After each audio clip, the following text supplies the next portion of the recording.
Hello every one. So നമ്മുടെ olympiad എക്സാമിന് വേണ്ടിയിട്ടുള്ള പ്രിപ്പറേഷൻസും കാര്യങ്ങളൊക്കെ ഫുൾ ഓൺ പവറിൽ പോയിക്കൊണ്ടിരിക്കുകയാണ്. അപ്പോൾ ഇന്ന് നമ്മൾ മറ്റൊരു ക്വസ്റ്റ്യനുമായിട്ട് വന്നിട്ടുണ്ട്. അപ്പോൾ എങ്ങനെയാണ് ഈ ക്വസ്റ്റ്യൻ ചെയ്യാൻ നോക്കാം. നിങ്ങളെല്ലാവരും ഓൾറെഡി നമ്മുടെ ഒരു വാട്സപ്പ് കമ്മ്യൂണിറ്റിയിൽ എക്സാം ബൈ ലേണിങ്ങിൻ്റെ ഒളിമ്പിയാഡ് എക്സാമുകൾ എഴുതുന്നവർക്ക് വേണ്ടി മാത്രമുള്ള അതിന് വേണ്ടി എക്സ്ക്ലൂസീവ് ആയിട്ടുള്ള വാട്സപ്പ് കമ്മ്യൂണിറ്റിയിൽ ഉണ്ടായിരിക്കുമെന്ന് ഞാൻ പ്രതീക്ഷിക്കുന്നു. ഇനി ആരെങ്കിലും ഇല്ല എന്നുണ്ടെങ്കിൽ പെട്ടെന്ന് തന്നെ നമ്മുടെ ഈ ഒരു ഡിസ്ക്രിപ്ഷനിൽ വീഡിയോ ഡിസ്ക്രിപ്ഷനിൽ നിങ്ങൾക്ക് ലിങ്ക് കാണാൻ പറ്റും. ഫില്ല് ചെയ്യുക, പെട്ടെന്ന് കമ്മ്യൂണിറ്റിയിൽ ജോയിൻ ചെയ്യുക. അവിടെ ഇതുമായിട്ട് ബന്ധപ്പെട്ട കാര്യങ്ങളും എല്ലാം എന്ത് ചെയ്യുന്നുണ്ട്, നമ്മൾ പറയുന്നുണ്ട്. ഓക്കെ, സോ ഇന്നത്തെ question, if 2 raised to x minus 1 into 3 raised to 2x minus 8 is equal to 36, then the value of x is എന്നുള്ളതാണ്. ഓക്കെ, എന്ന് വെച്ചാൽ 2 raised to x minus 3 എന്ന് പറയുന്ന ഒരു നമ്പർ ഉണ്ട്, into 3 raised to 2x minus 8 എന്ന് പറയുന്ന ഒരു നമ്പർ ഉണ്ട്, ദാറ്റ്സ് ഈക്വൽ ടു 36 ആണ് തന്നിട്ടുണ്ട്.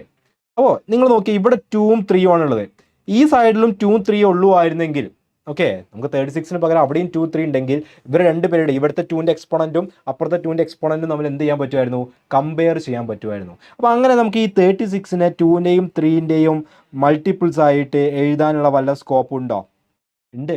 കാരണം 36നെ നമുക്ക് ഇങ്ങനെ 2 സ്ക്വയർ ഇൻറ്റു 3 സ്ക്വയർ എന്ന് എഴുതാം. 2 സ്ക്വയർ ഇൻറ്റു 3 സ്ക്വയർ, 2 സ്ക്വയർ 4 ആണ്, 3 സ്ക്വയർ 9 ആണ്, 4 ഇൻറ്റു 9 36 ആണ്. അപ്പോൾ ഇത് എങ്ങനെ 2 സ്ക്വയർ ഇൻറ്റു 3 സ്ക്വയർ എഴുതാൻ പറ്റും നമുക്ക് മനസ്സിലാവുക. ഇതിനെയാണ് നമ്മൾ പ്രൈം ഫാക്ടറൈസേഷൻ എന്ന് പറയുന്നത്. അതായത് 36 എന്ന് പറയുന്നത് നമ്മളിങ്ങനെ എഴുതും, എന്നിട്ട് 36നെ ഡിവൈഡ് ചെയ്യാൻ പറ്റുന്ന ഒരു പ്രൈം നമ്പർ, ചെറിയൊരു പ്രൈം നമ്പർ ആരാണുള്ളത്, 2. അപ്പോൾ 2 വെച്ച് ഡിവൈഡ് ചെയ്യുകയാണെങ്കിൽ 36/2 ചെയ്താൽ 18 ആണ്.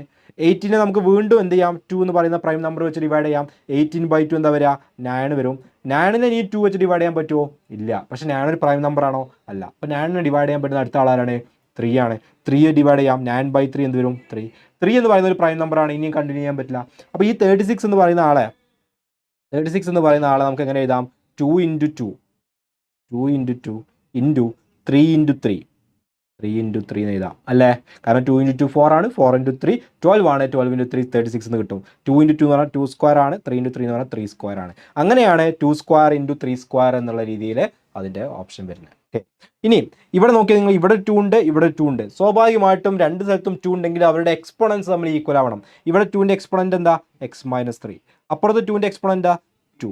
സോ അങ്ങനെയാണെങ്കിൽ എക്സിൻ്റെ വാല്യൂ എന്തായിരിക്കും, -3 അങ്ങോട്ട് പോയാൽ 2 + 3 എന്ന് വരും അല്ലേ. 2 + 3 അഥവാ x = 5 എന്ന് വരും. x = 5. ഇനി നിങ്ങൾ കമ്പയർ ചെയ്യുന്നത് 3യുടെ എക്സ്പോണൻ്റ് ആണെന്ന് വിചാരിച്ചോ. 3യുടെ എക്സ്പോണൻസ് കമ്പയർ ചെയ്യുകയാണെങ്കിൽ ഇവിടെ 3യുടെ എക്സ്പോണൻ്റ് എന്താ, 2x - 8. അപ്പുറത്ത് എന്താണ് 3യുടേത് 2. അപ്പോൾ ഈ -8 അങ്ങോട്ട് പോയാൽ 2x = 2 + 8 അഥവാ 10 എന്ന് വരും. അങ്ങനെയാണെങ്കിൽ എക്സിൻ്റെ വാല്യൂ എന്താ, 10/2 5 എന്ന് തന്നെ കിട്ടും.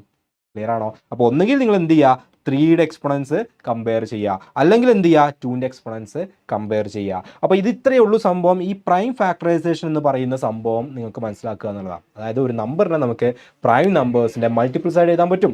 ഏത് നമ്പർ ആയിക്കോട്ടെ, എനി നമ്പർ നിങ്ങൾക്ക് എന്ത് ചെയ്യാം, ഇത്തരത്തിൽ പ്രൈം നമ്പേഴ്സിൻ്റെ ഫാക്ടേഴ്സ് ആയിട്ട് എഴുതാൻ പറ്റും. 2, 3, 5, 7, 11 എന്നിങ്ങനെയുള്ള പ്രൈം നമ്പേഴ്സിൻ്റെ ഫാക്ടേഴ്സ് എഴുതാൻ പറ്റും. അങ്ങനെ എഴുതി കഴിഞ്ഞാൽ ഇവിടെ 2 ഉണ്ട്, ഇവിടെയും 2 ഉണ്ട്. അപ്പോൾ അവരുടെ എക്സ്പോണൻസ് ഈക്വേറ്റ് ചെയ്യുക, അല്ലെങ്കിൽ 3യുടെ പവേഴ്സ് ഈക്വേറ്റ് ചെയ്യുക. ഇത്രയേ ഉള്ളൂ പണി.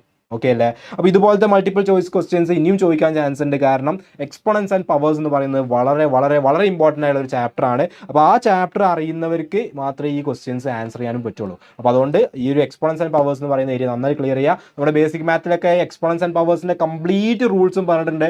ഫൗണ്ടേഷൻ കോഴ്സിൽ പഠിക്കുന്നവരാണെങ്കിൽ അവർക്ക് ഫസ്റ്റത്തെ ചാപ്റ്ററിൽ ഡീറ്റെയിൽഡ് ആയിട്ട് നമ്മൾ ആ കാര്യങ്ങൾ പഠിപ്പിച്ചിട്ടുണ്ട്. സോ അതൊരു പ്രശ്നം ഉണ്ടായിരിക്കില്ല എന്നാണ് ഞാൻ വിചാരിക്കുന്നത്. ഇനി ഇതിലൊന്നും ഇല്ലാത്ത സ്റ്റുഡൻസ് ഉണ്ടെങ്കിൽ ബേസിക് മാത്ത് നിങ്ങൾക്ക് കണ്ട് ക്ലിയർ ചെയ്യാം. ബേസിക് മാത്തിൽ കോഴ്സിൽ ജോയിൻ ചെയ്യണമെങ്കിൽ നിങ്ങൾക്ക് ഡിസ്ക്രിപ്ഷനിലുള്ള നമ്പറിൽ കോൺടാക്ട് ചെയ്താൽ മതി. അതിന് ഫുൾ ക്ലാസ്സുകൾ വളരെ സമ്മറൈസ് ചെയ്തുകൊണ്ട് നമ്മൾ കൊടുത്തിട്ടുണ്ട്, നിങ്ങൾക്ക് കണ്ടു തീർക്കാവുന്നതാണ്. ഓക്കെ, സോ വേറെ ക്വസ്റ്റ്യനുമായിട്ട് വേറെ വീഡിയോയിൽ കാണാം. താങ്ക്